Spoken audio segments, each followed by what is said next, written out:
Ketika dia makan, ya itu dia melihat ada sosok bayangan besar. Dia di samping orang penjualnya itu meludah.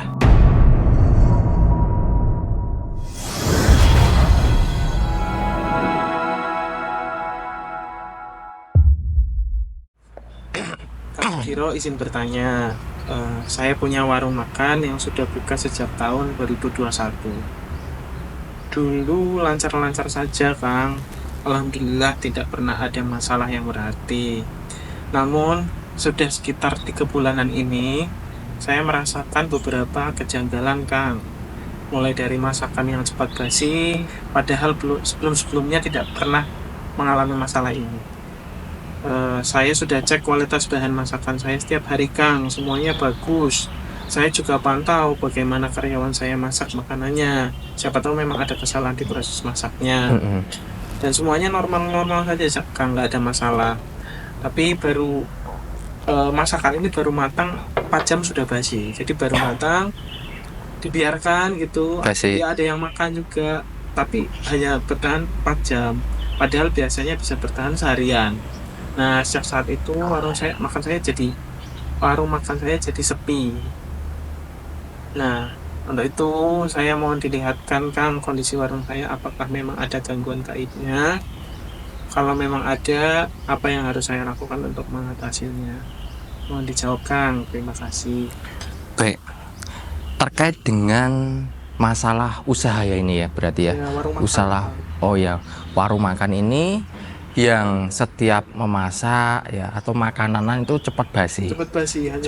Hanya padahal kan pada umumnya kalau masakan kita masak dengan baik, dengan benar, dengan kualitas yang seperti yang disampaikan kan bagus, itu harusnya bertahan sampai minimal sore lah ya. Minimal kan sore gitu. Tapi faktanya kan ini hanya beberapa jam kemudian basi. Nah, kondisi seperti ini kalau kita lihat dari sudut spiritual ya, itu memang ada pengaruh gangguan gaib. Ya. Gangguan gaib ini yang dimaksud seperti apa, Kang? Gangguan gaib yang saya maksud ini adalah adanya indikasi bahwasanya di dalam usaha Anda ini ada yang mengirimkan sihir. Supaya apa? Secara usaha Anda ini nanti kedepannya itu akan bangkrut, tutup lah seperti itu. Berarti ada usaha untuk mengajarkan ini ya, warung makan ini. Potensi untuk sampai bangkrut ini sangat besar jika hal ini dibiarkan. Nah, kenapa kok bisa basi padahal secara kualitasnya bagus? Ya namanya kalau kita bicara tentang gangguan gaiban, kalau kita berpikir secara logika nggak masuk akal, nggak bisa, nggak ketemu. Tapi faktanya memang ada, kan seperti itu. Makanya untuk sekedar edukasi juga, untuk sekedar menambah wawasan untuk semuanya, bahwasanya kita mau percaya atau tidak, faktanya itu memang ada. Jadi kalau untuk makanan kok cepat basi, itu memang ada indikasi gangguan gaib.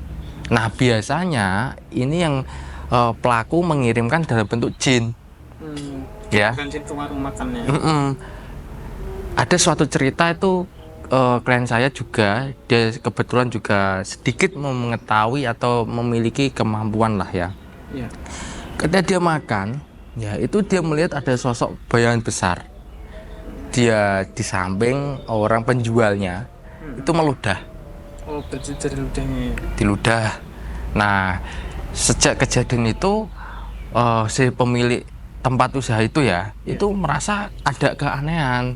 Ya pengunjungnya mulai merasa nggak nyaman, makanannya katanya hambar, ya katanya basi, ya kemudian lauknya juga basi. Nah, kode ini kan sebenarnya cukup memprihatinkan bagi pelaku usaha. Sepi jadi. Iya, apalagi kan makanan kan nggak bisa kita jual kembali. Kalau sudah basi ya rugi. Beda kalau kita jual sesuatu yang mungkin bisa dijual besoknya. Ya, seperti itu. Kalau memang seperti itu gimana cara mengatasinya? Kalau untuk semacam itu cara mengatasinya, yang pertama itu kalau tidak dipagari ya itu akan terus terjadi. Karena kan pelaku ini tidak jauh-jauh. Maksudnya tidak jauh adalah orang sekitar, bisa pesaing usaha, Itu faktor kuatnya di situ. Atau yang kedua adalah orang yang mungkin dulunya punya dendam, ya, ada memiliki rasa sakit hati atau iri, karena kok dilihat usahanya kok laris, kan banyak hal semacam itu. Jadi untuk penanganannya memang kita harus buatkan yang namanya pagar gaib dulu.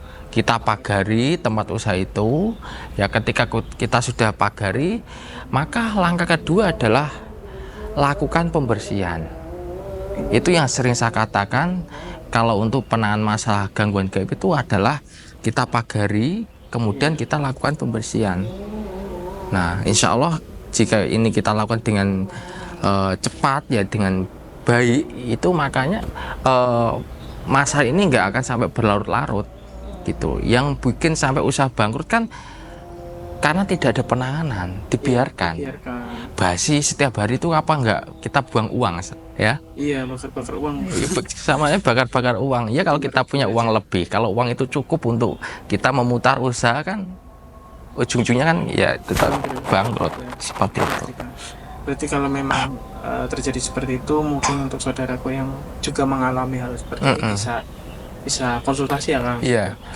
Nanti Anda bisa konsultasikan terkait masalah usaha Anda, karena kan setiap masalah beda penanganan atau beda kondisinya. Kita harus memang tahu secara betul kondisinya seperti apa, baru nanti kita bisa memutuskan penanganannya.